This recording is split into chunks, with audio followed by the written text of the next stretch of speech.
Bien, vamos a hablar sobre las herramientas de la planificación. Las cosas más importantes en las empresas es la planificación. Si no hay planificación, la empresa no tiene futuro. Entonces, cuando nosotros hagamos nuestra práctica profesional o queramos abrir una empresa, lo primero que tenemos que hacer es planificar. La planificación es la herramienta más importante de una empresa, ya sea un proyecto o un negocio. La planificación nos indica el camino correcto a seguir en nuestros emprendimientos y servirá para tomar decisiones en cuanto a la orientación de nuestras inversiones para que se cumpla el fin trazado. Pero ¿de dónde nace la planificación? Nace de la visión. Toda persona, toda empresa, toda sociedad debe tener una visión antes de hacer cualquier cosa de planificación.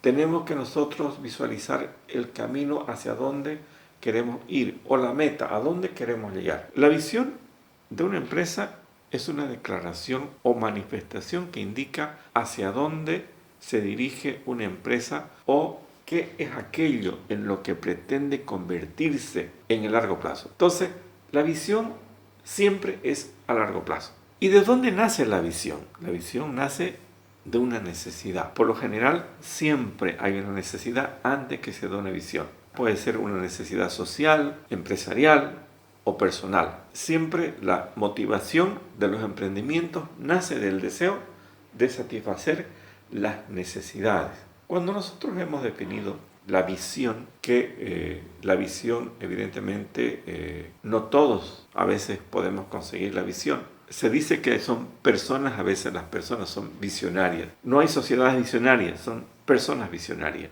El hombre tenía la necesidad de llegar rápido de un lugar a otro y alguien aparece en los hermanos Wright, ¿no? Los hermanos Wright que tuvieron una visión y lógicamente ahora todo el mundo puede volar. Entonces, después aparece la computadora. Entonces, ¿de dónde nace la computadora? De la visión de un hombre que dijo, en el futuro, todo hogar debe tener una computadora. O sea, ya existía evidentemente la computadora.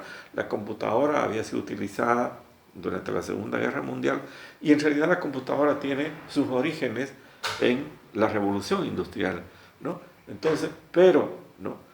Hubo un visionario que, ¿no?, desarrolla la computadora para el uso masivo, ¿no?, de los hogares, ¿no? Entonces, así como él, hay muchos ejemplos como, por ejemplo, Julio Verne, ¿no?, que predijo el viaje a la luna, ¿no? Gente que tuvo una visión en función a una necesidad. Entonces, no se olviden, la visión siempre es a largo plazo. Cuando nosotros hemos definido la visión, ¿no?, ahí nace la misión. Entonces, la misión es el camino que tenemos que transitar entre el punto cero, ¿no?, y el punto final de nuestra visión, ¿no? Entonces, es el recorrido que tenemos que hacer para poder hacer efectivo nuestra visión. Entonces, la misión de una empresa es el motivo por el que existe dicha empresa. Su razón de ser, ¿no?, indica las actividades que se deben realizar en la empresa o en el proyecto para poder ver plasmada nuestra visión. La misión siempre se escribe, ¿no? Cuando ustedes llegan a una gran empresa, lo primero que ustedes ven en su pared al ingreso es la visión y la misión de la empresa, ¿no? Entonces, se lo tiene que escribir, ¿no? Se lo tiene que dejar escrito, porque es la razón de ser de la empresa o proyecto. Pero lógicamente que tanto la visión como la visión no se pueden llevar a efecto si no hay una planificación, ¿no? O sea, tiene que haber planificación. ¿Qué es la planificación? Habíamos dicho que la misión es el camino que nosotros tenemos que transitar entre el punto cero y el punto final de la visión. Pero ese camino tenemos que planificarlo. Entonces, definiendo la planificación, podemos decir que es un método para la organización de actividades que nos permita concluir con éxito el objetivo trazado, ¿no? En este caso, alcanzar los objetivos de la visión, ¿no? Hay muchos tipos de planificación. Cada actividad, ¿no? Cada rubro puede hacer una planificación específica, pero en el caso nuestro vamos a hablar de tres: la planificación operativa, la planificación estratégica y la planificación táctica.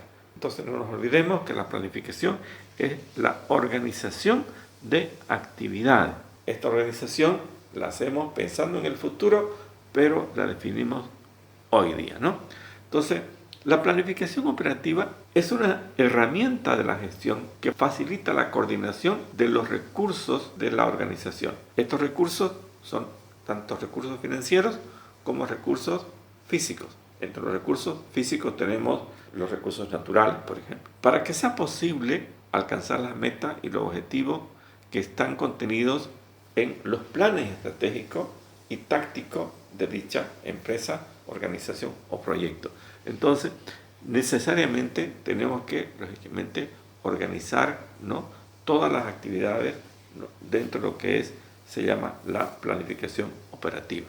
La planificación operativa, ¿no?, consiste en una serie de actividades detalladas que deben ser ejecutadas por los últimos niveles jerárquicos de la organización. Por lo general, ¿no?, determina las actividades que debe desarrollar, ¿no?, el elemento humano. Pero lógicamente los trabajadores de base no van a hacer la planificación. Quienes planifican son los niveles de decisión, el gerente, el presidente, ¿no?, los directores, qué sé yo. Entonces ellos son los que definen la planificación. Lo interesante de la planificación operativa es lógicamente que es una planificación que lo hacemos en tres etapas: a corto, a mediano y a largo plazo, y cuyo lema es mayor eficiencia a menor costo. No se olviden ustedes, la planificación operativa mide mucho los recursos en función del tiempo. Es lo más importante, ¿no?, que mide los recursos en función del tiempo. Sin embargo, aparece la planificación estratégica, que se da de forma tangencial a la planificación operativa. La planificación estratégica es un proceso sistemático de desarrollo e implementación de planes para alcanzar propósitos y objetivos. Se aplica sobre todo en asuntos militares y en actividades de negocio o, por ejemplo, en estos casos que estamos viviendo en el mundo. Entonces, en solucionar el problema, ¿no?, de la pandemia que nos está agarrando. O sea, un evento, ¿no?, así imprevisto merece una planificación estratégica. Por eso estamos diciendo de que es tangencial, porque un evento puede aparecer sin que nosotros lo hubiéramos previsto. Sin embargo, en la operativa preveemos todos los eventos. En la estratégica es diferente, nos aparece así nomás. El lema de la planificación estratégica es: no importan los recursos con tal de conseguir los objetivos en el menor tiempo posible. O sea, debemos conseguir los objetivos, no importando cuántos recursos vamos a gastar, pero sí o sí hay que solucionar el problema urgente ya, ¿no? Entonces, la planificación estratégica es capaz de alcanzar los objetivos deseados, realizar una buena conexión entre el entorno y los recursos de la organización y las competencias que deben ser, digamos, factibles y apropiadas. Debe ser capaz de proporcionar a la organización una ventaja competitiva. Debería ser única y sostenible en el tiempo, dinámica y flexible al mismo tiempo, ¿no? Y debe ser capaz de ser medible también en el tiempo. Y tenemos la planificación táctica. Es parte de la planificación estratégica y también es parte de la planificación operativa. O sea, la planificación táctica prácticamente establece las medidas específicas y necesarias para implementar un plan estratégico de una empresa. ¿Qué elementos vamos a nosotros hacer funcionar tácticamente para que funcione nuestra planificación? O sea, eso se llaman los planes tácticos. Son normalmente de corto plazo y se describe lo que una empresa tiene que hacer. Es el orden de los pasos necesarios para llevar a cabo una tarea y, lógicamente, se define cuáles son las personas específicas que tienen que hacer este trabajo. Son movimientos tácticos que se llaman para poder objetivizar en el menor tiempo posible y con la mayor efectividad cualquier tipo de planificación que nosotros podamos emplear, ya sea la operativa o la estratégica. Toda planificación tiene que tener una evaluación y un control. Nosotros no podemos hacer un proyecto, no podemos tener una empresa, no podemos hacer una obra si no tenemos un control sobre lo que estamos haciendo. Y el control se lo hace en base a fijar evaluaciones periódicas. Entonces, la evaluación y control es muy importante. El proceso de evaluación y control garantiza que la empresa logre lo que se propuso llevar a cabo. Por lo tanto, si nosotros no controlamos y no evaluamos, vamos a tener, digamos, graves resultados al final. ¿Qué es lo que hacemos en la evaluación? Comparamos los rendimientos con los resultados deseados. Eso es muy importante. Entonces, tenemos que ver si la cosa va de acuerdo más o menos a lo planificado. Tenemos que medir, o sea, esto lógicamente las evaluaciones determinan la medición. En base a la medición nosotros podemos decir si lógicamente estamos logrando los resultados deseados. ¿Y qué es lo que medimos en realidad? Medimos los estándares de producción, medimos los estándares de calidad. O sea, el estándar prácticamente es una norma en base, digamos, a qué es lo que yo quiero producir y cuánto quiero producir. Cada país tiene un estándar específico, cada país tiene una normativa que define sus alcances en base, digamos, al desarrollo tecnológico, en base al desarrollo social, en base al desarrollo económico. Nosotros medimos el estándar. Quiere decir que se vayan cumpliendo los estándares en los cuales nosotros estamos colocando nuestro proyecto, nuestra empresa o nuestro emprendimiento, ¿no? Esto con la finalidad, ¿no?, de medir resultados, con la finalidad de medir el rendimiento real. Una cosa, a veces nosotros tenemos los estándares, pero tenemos, por ejemplo, los rendimientos reales a veces son un poco diferentes al estándar. O el estándar es lo máximo donde nosotros podemos llegar, pero el rendimiento a veces es diferente. Siempre se mide, por ejemplo, ahí la variación, ¿no? Entonces hay siempre una variación entre el estándar real y el estándar ideal, con la finalidad de tomar las medidas correctivas. Para eso hacemos la evaluación y control. O sea, en cualquier momento de la vida de un proyecto, o la vida de una obra, o la vida de una empresa, no es necesario sentarse, hacer una evaluación y medir y ver cómo estamos para a partir de ahí hacer medidas correctivas. Para hacer evaluación y control se han definido, hay varios métodos que se utilizan o herramientas. Entre ellos tenemos el diagrama de Gantt. Es un diagrama que se desarrolló allá a finales del siglo XVIII y principios del siglo XIX y se puso en vigencia a principios también del siglo XX. En el siglo XVIII ya existían estos programas donde se querían medir los rendimientos, digamos, de los proyectos, los rendimientos de los emprendimientos de aquel entonces. En el siglo XVIII, con el desarrollo de la revolución industrial y especialmente cuando llegan a los Estados Unidos, entonces ahí será necesario, ¿no?, emplear una herramienta que nos pueda medir, digamos, el avance de los proyectos, especialmente en el área de la construcción. La revolución industrial, cuando llega a los Estados Unidos, nos demanda que puedan, digamos, diseñar una herramienta, y eso lo hizo Henry Gantt, ¿no? Al inicio del siglo XX, prácticamente en el 1915, elaboró un diagrama de barras prácticamente horizontales y verticales, donde en la parte vertical ordena las actividades y en la parte horizontal ordena los tiempos. Aquí en el diagrama que estamos viendo tenemos los info y tenemos las direcciones donde nosotros podemos tomar cursos. Este es un diagrama muy sencillo, pero que se utiliza mucho en la construcción de obras especialmente, o en la construcción de proyectos, porque es básico, prácticamente mide la actividad y el tiempo. En 1957 más o menos aparece otro diagrama en función a otra necesidad, el diagrama de Peart. El diagrama de Peart es un diagrama que lo desarrollan los norteamericanos con la finalidad de alcanzar la tecnología que estaban haciendo o desarrollando para aquel entonces la extinta Unión Soviética. Se hizo con la finalidad de elaborar un misil balístico que era necesario en aquel entonces para equipar los submarinos nucleares, ya que la Unión Soviética estaba avanzando mucho más en este campo y estaban metidos ambos países en lo que se llamaba la Guerra Fría.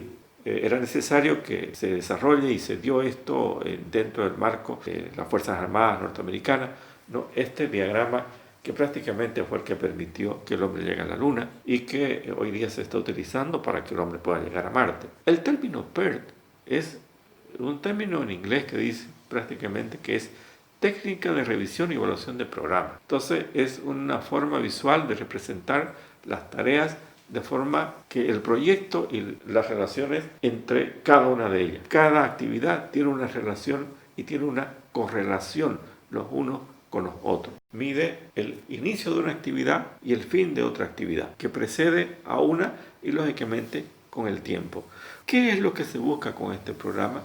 Maximizar los rendimientos, o sea, a través de la definición del camino crítico.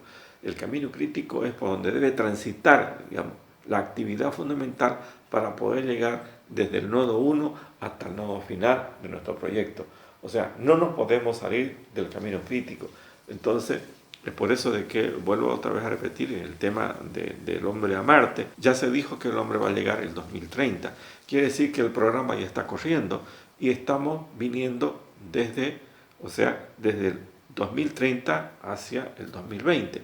O sea, lo interesante de este programa que si bien lo hacemos desde el nodo 0 hasta el nodo último, ¿no? Lo empezamos a medir desde el nodo último hasta el nodo 0, ¿no? Entonces hacemos una regresión. En este programa tenemos las tareas son las actividades que nosotros tenemos que hacer, la duración de cada actividad y las actividades que lo preceden. Entonces, como decía yo, con la finalidad de que podamos nosotros encontrar la ruta crítica que se llama OCPM en inglés. Entonces, también este programa ustedes lo pueden descargar de cualquier aplicación y pueden, digamos, empezar a desarrollar, empezar a hacer estos programas que son muy útiles, van a ser muy útiles para su vida profesional. Y el último de los programas de los cuales vamos a hablar en nuestra materia es el MS Project. Programa diseñado por la Microsoft. Entonces es un software, ¿no?, de administración de proyectos y programas para proyectos muy desarrollados. Evidentemente que el Microsoft Project se utiliza en cualquier proyecto, sea chico, especialmente proyectos grandes. Pero lo interesante de este método es un resumen prácticamente del GAN y el PERT, solo que aquí se le ha inyectado un elemento fundamental que son, digamos, aparte de las tareas, aquí ya tenemos los responsables. ¿Quiénes son los responsables de cada tarea? ¿Qué recursos se les va a asignar a cada responsable? ¿Qué recursos y qué tiempo se le va a asignar a cada tarea? Que se trabaja en una red. Fíjense ustedes que si nosotros hacemos una memoria ahorita, digamos, de una sala, ¿no?, de una sala de control de un transbordador, digamos, que sea la Luna, ¿no? O sea, tenemos cientos de personas que cada uno está delante de un ordenador, pero no están haciendo lo mismo. Cada uno tiene una tarea específica para llegar a hacer el conteo final, ¿no? Para que salga el transbordador hacia el espacio, tienen que empezar a preguntar desde el computadora número 1 si está todo listo, computadora número 2 si está todo listo, si el responsable número 3 está listo, si el responsable número 4, y así sucesivamente hasta que llegamos a los 100. Cuando todos están listos, recién empiezan el conteo que empieza de atrás para adelante. Estamos hablando de la utilización del diagrama de PERT. Lo interesante es que este programa nos define hitos. Este programa tiene hitos de iniciación y tiene hitos de finalización, ¿no? O sea, este programa, lógicamente, nosotros si lo podemos aplicar en una construcción, ¿no? En una construcción tenemos el hito, por ejemplo, el hito de inicio, que puede ser colocado de la piedra fundamental. Ese es un hito, ¿no? Es un hito. Como podríamos decir en el diagrama de PERT, digamos, es un evento, ¿no? Es un nodo, ¿no?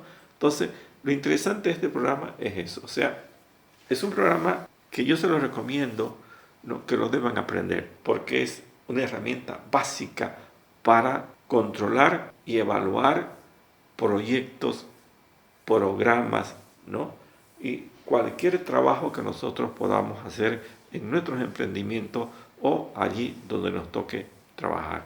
Bien, Es la primera parte, es la primera unidad de esta materia, ¿no? Y espero de que ustedes puedan, digamos, haya sido de utilidad, ¿no?